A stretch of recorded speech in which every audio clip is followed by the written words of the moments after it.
On today's episode, we have the latest news on the Tesla Semi, a major update and a new price hike for FSD, a quick look from inside the Tesla Cybertruck, and more positive news for Tesla in Canada. So, let's get going.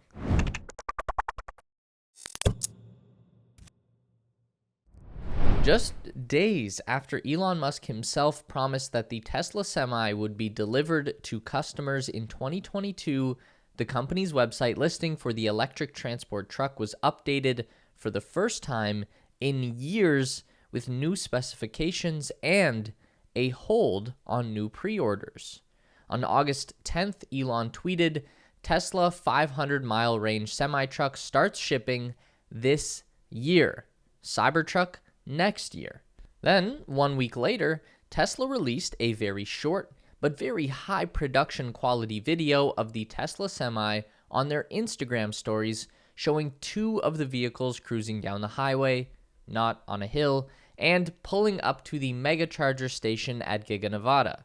Now we have some very significant changes made to the Tesla website that reflect new features and specifications for the Semi. First interesting thing to note is that the powertrain has been modified from 4 independent motors on the original release down to 3 independent motors on the new update. Interestingly, the quoted 0 to 60 acceleration time with a full 80,000 pound load remains the same at 20 seconds. What's the deal with that? I'd be willing to bet that Tesla just over-engineered the original design and through testing realized that the difference between 3 motors and 4 motors was negligible, and it's entirely possible that the 4th motor was drawing more power than it was contributing in real-world scenarios. It's hard to say, but remembering that in a car like the Model S Plaid or the Rivian R1T, the extra motor's main purpose is traction control and not necessarily raw power delivery. Another interesting note comes with range and charging. The original posting said 300 or 500 miles of range that would recharge 400 miles in 30 minutes. The updated wording is just slightly different, now saying approximately 300 or 500 miles, and then listing fast charging of up to 70% of range in 30 minutes, which would be 350 miles on a 500-mile battery. Now, this one I can't really get too hung up on because at the time that Elon first unveiled the Tesla Semi in 2017, the company was basically just making a big assumption regarding where their battery technology and engineering would be at by the time the vehicle released. Like I've said before, I can't imagine that anyone at Tesla realistically expected to deliver these things in 2019. I think that was more about locking in reservations, but they definitely did not have the capability back then for that amount of range and that speed of recharging. And in the meantime, they've managed to get pretty close. Not bang on with the original promise, but pretty damn close considering how lofty that original ambition really was at the time. Tesla still lists the battery consumption at less than 2 kilowatt hours per mile when fully loaded with 82,000 pounds of cargo. So, at 500 miles of range, that's easy math to tell us that the battery pack will be less than 1 megawatt hour of capacity. Whatever that means. Is it 1.99 kilowatts per mile?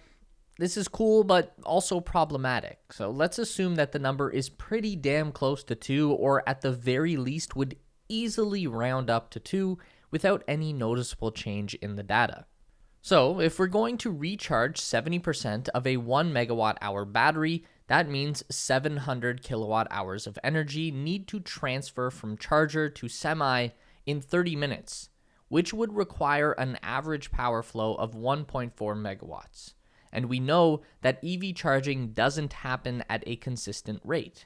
It starts off high and then tapers off as the battery pack fills up. So the initial peak charging rate is going to need to surpass 1.5 megawatts to something like 2 or 3, which is a spectacular amount of power.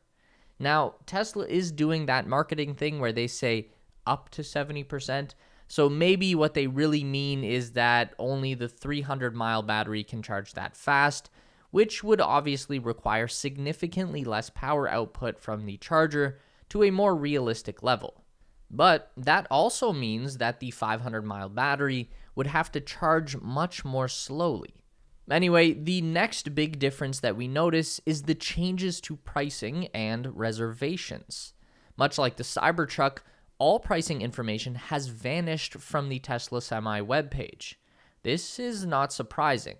Obviously, there has been some inflation at play in recent years that has gone just a little bit above the average that would have been reasonably anticipated when that price of $180,000 was originally set. But there's a new factor at play here: Joe Biden's Inflation Reduction Act. This brings a new $40,000 tax credit for commercial electric vehicles weighing over 14,000 pounds, or 30% of the vehicle's cost, whichever is less. So the Semi would likely qualify for this incentive, and that means that Tesla would be free to increase the cost of the Semi by at least $40,000 without affecting the real cost to the consumer. So they are definitely increasing the price. The question simply remains, by how much? And in the meantime, the company has disabled new reservations on the Semi. The button that used to be labeled Reserve Now has changed to Get Updates. So more to come on that.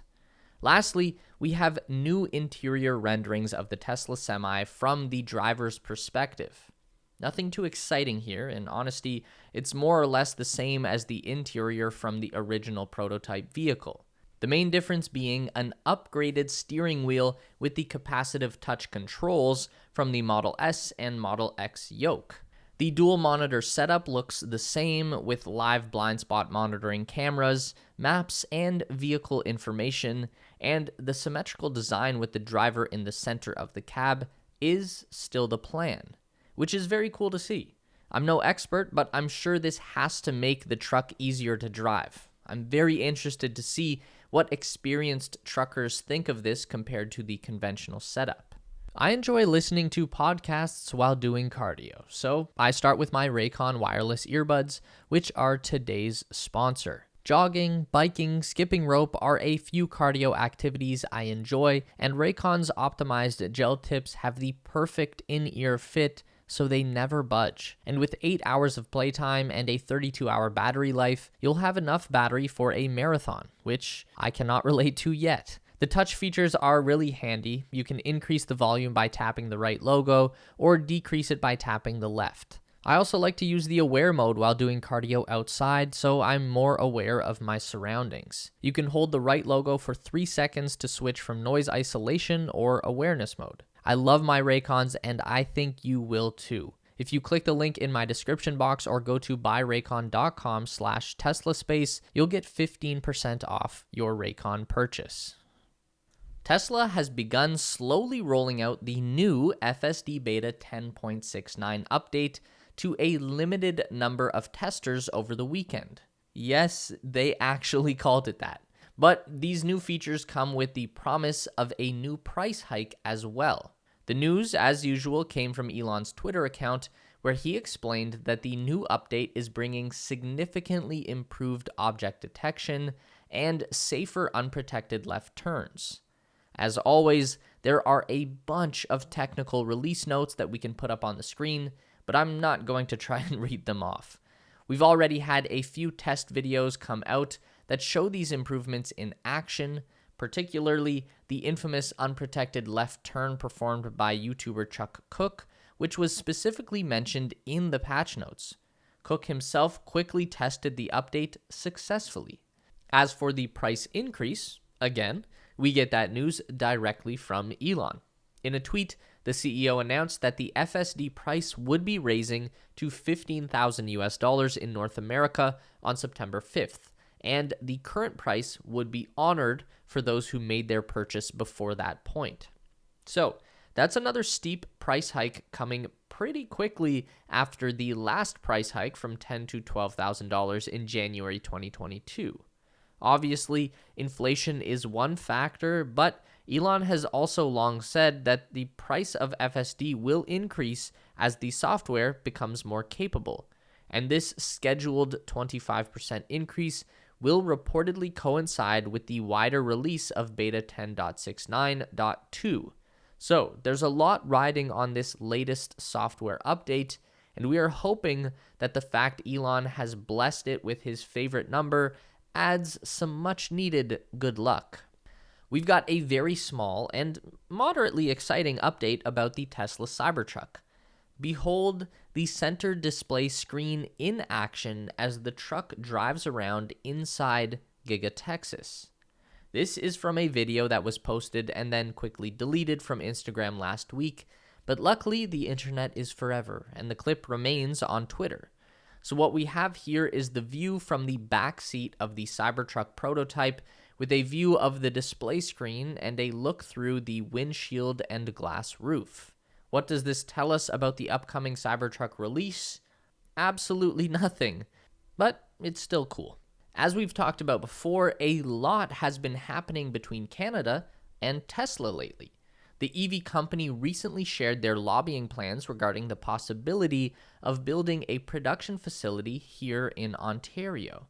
And then Canada's Minister of Innovation, Science and Industry, François-Philippe Champagne, paid a visit to Tesla's Markham, Ontario manufacturing facility, where he made it clear that his office is putting priority on the expansion of Canada's EV market. Tesla uses this facility in Markham to manufacture the machines that manufacture the 4680 battery cell. It went into operation this year. The minister said, "We know how important the auto industry is to the Canadian economy and the hundreds of thousands of Canadian workers in this sector. That's why Minister Champagne has worked tirelessly to secure the future of Canada's auto industry, including bringing more companies to Canada and the entire electric vehicle ecosystem." And we can definitely see at least the start of that effort if we take a look at Tesla Canada's growing supercharger infrastructure. One just opened in Kemptville, Ontario, while new supercharger stations are breaking ground in Gananoque, Ontario, and Edmonton, Alberta. Currently, there are 212 supercharger stations in Canada, which isn't a lot when you consider that Canada covers almost the same area as the US does, though we do have a lower population than the state of California. That actually makes superchargers more needed because we have such low density. There are often very long distances that need to be covered between major cities, and that's a big problem for electric cars. So there's a lot more work to be done if Canada wants to start replacing fossil fuel powered vehicles. And luckily, that does seem to be the plan right now. Aside from the country's acknowledgement of the growing problem of climate change, Canada has been courting Tesla for some time now, and Tesla seems keen to get more access to Canadian nickel, even if the population is smaller and more spread out than in the States. Elon said that he would announce the next Tesla Gigafactory location by the end of this year, so shouldn't be too much more suspense. Don't forget to give this video a thumbs up today if you liked it. That is so important for getting our content out to more people. If you enjoy the content, then you'd probably also enjoy our weekly newsletter, so sign up with the link down below at theteslaspace.com. A huge thank you to all of our Patreon supporters who are listed on the screen now. You help us make the best content we can, and we really appreciate it. Thanks for watching, and we'll see you in the next one.